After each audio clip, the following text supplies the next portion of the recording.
Hello, welcome back to my channel.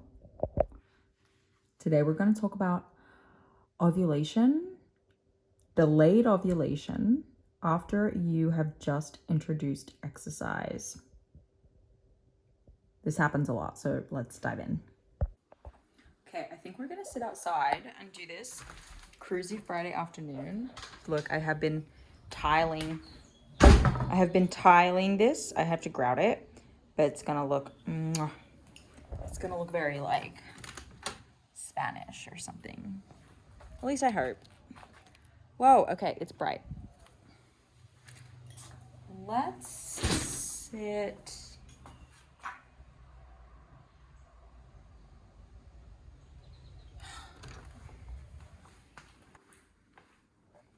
We're just gonna sit in here because it's just way too bright. All right, so it's really not uncommon to be in a situation where you got your period back one way without really exercising, and then you bring exercise back in, and then ovulation backs off or totally disappears. We actually see this a lot, and it's one of the challenges with let's put it this way. What got you here may not get you there, meaning you may have gotten your period back one way, but that doesn't mean you're going to maintain your cycle and start implementing exercise in exactly the same way. So here's the thing with bringing exercise back in once you have recovered.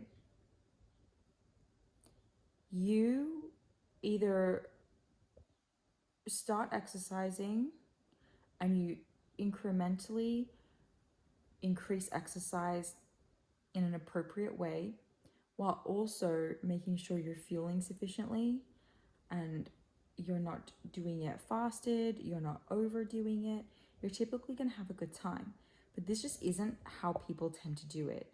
Usually, they either increase exercise and decrease food intake because the two and two go together in our mind, or we increase exercise and keep food exactly the same, but the increase of exercise is substantial. There are just like some flies in here at the moment. Texas is so bad with flies. Like, you cannot keep them away from you. They drive me crazy. Okay. So you really have to get to the bottom of like, which one is it? And if it isn't any of those, the question is, tell me about your life. Are you working 8 a.m. till 9 p.m.? Or even 8 a.m. till 5 p.m.? Is it go, go, go? Are you always like thinking about the next thing you need to get done? Is your life super busy? And is it different to how it was when you first recovered? You know, we can't just like compile things onto our plate and think that they have no impact, but we tend to think that way. So I want you to really take a step back and I know it's hard to, you're just like, come on, just because I'm working a few extra hours, it's not a big deal. Or just because I added a little bit of exercise, it's not a big deal. You're gonna have to shift your mindset because the reality is it is a big deal and it does make a difference. And we see it all of the time. So I'm telling you right now that you changed something and you can't like think that it's gonna have no effect. That's just not how it works. We have gone so long thinking that there are no consequences to our exercise and diet actions. We have forever been told that like you have so much access to food that you should try to undereat because you'll probably end up like eating the amount you should. We have been told for so long that the best thing you can do is try to watch your weight, so it's going to have little to no impact. It's going to have little to no impact if you focus solely on that. But it's not true. If you do focus solely on that, you are going to see an impact on your menstrual cycle. So if you reintroduce exercise, you need to expect a change, as in say that you had 3 recovery cycles without any exercise and they all look a certain way, you should probably expect to see maybe a slight variance in maybe when you ovulate, or your appetite, or you shouldn't see a big change in your luteal phase, but the reality is after recovery you might, because you're still sensitive. You really shouldn't go like deep into exercise for like a solid year. You know, you're really in a phase where you're rebuilding your body's ability to handle stress. It's going to be sensitive for a while, but not forever if you do it right. But if you don't do it right and you keep jumping back into exercise too hard or too soon, or jumping back into weight loss too hard or too soon, you will struggle to keep your cycle solid.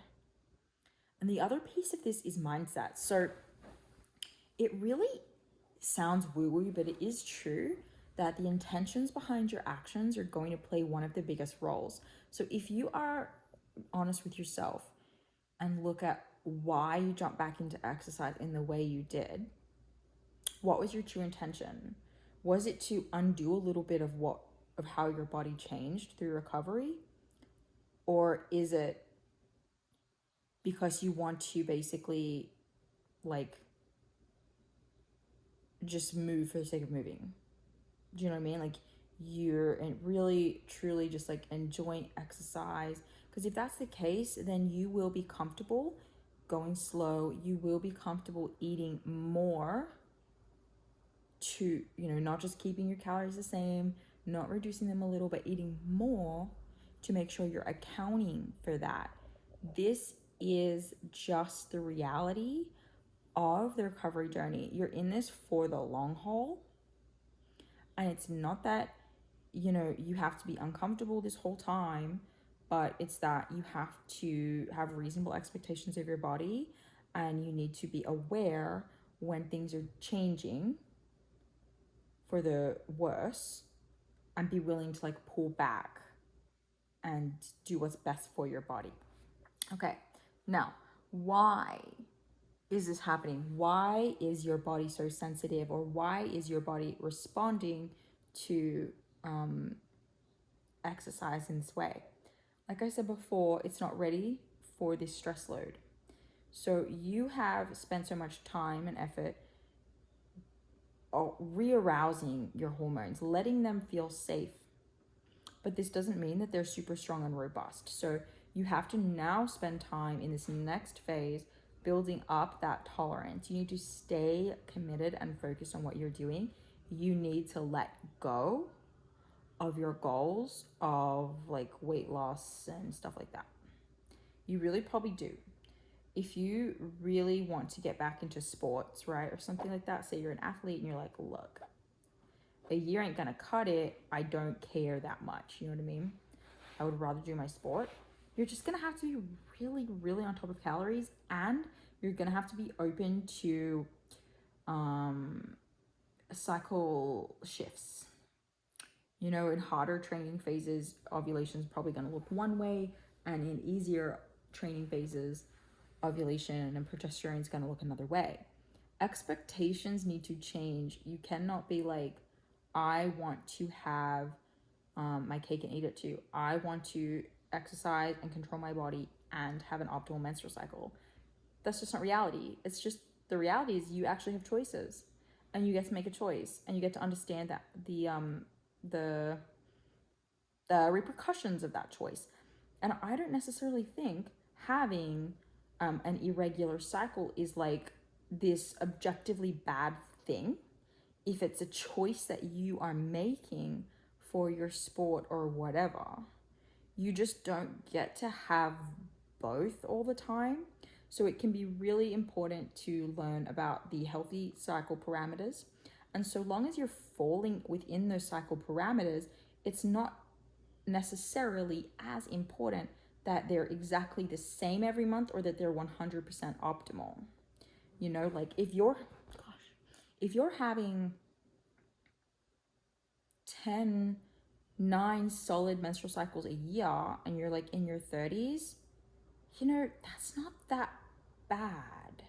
It's not great, it's not perfect, but why does everything have to be great and perfect? Can you approach this with like a deep breath?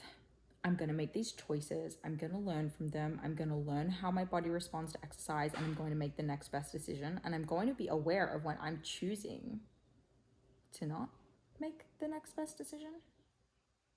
Do you know what I'm saying? I know I'm complicating things a little bit, but I think so many of the questions that I get and like the DMs and the emails are like, I'm so stressed because I introduced exercise and now it's all going backwards. But what I would rather say, instead of like, oh my gosh, you need to run back in the other direction so that your cycle gets back on track, I would rather say, hey, can we just like chill for a sec? Why does this have to be the end of the world?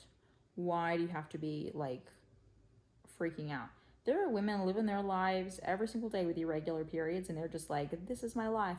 And although I don't agree with like, this is my life, this is just me, you know, they're not dead. Can you take a little bit of that I don't care energy, apply it to this, and just be a little bit more chill with the outcomes of each individual menstrual cycle, and just introduce your exercise if you're ready. You've had 3 solid cycles, you feel ready. Now can you just see what happens? And if you feel like it could be better, make the next best decision for it to be better and not panic. Heck, if you miss your next period, I don't even care. Just get back on track. Don't panic. This is all a part of the process for a lot of us. Now, if you're like, no, Danny, I want a perfect menstrual cycle, then just like don't be exercising for 6 months, because then you'll probably have a better chance of bringing exercise back in without this backwards momentum. But if it's only been 3 months, you're trying to bring it back in right now, you need to be more realistic about your expectations. So introducing intentional exercise without making sufficient changes to your calories, but oftentimes even with making sufficient changes to your calories, is likely going to affect your ovulation. This is the reality, and this is okay. Do the next best thing to get it on track. The worst thing you can do is panic about it and think that you're unable to be like living a regular life. You know what I mean? I hope this was helpful. I hope this was a little bit more than you were even expecting, and that you feel like you can breathe a sigh of relief. Menstrual cycles are not the be all and end all.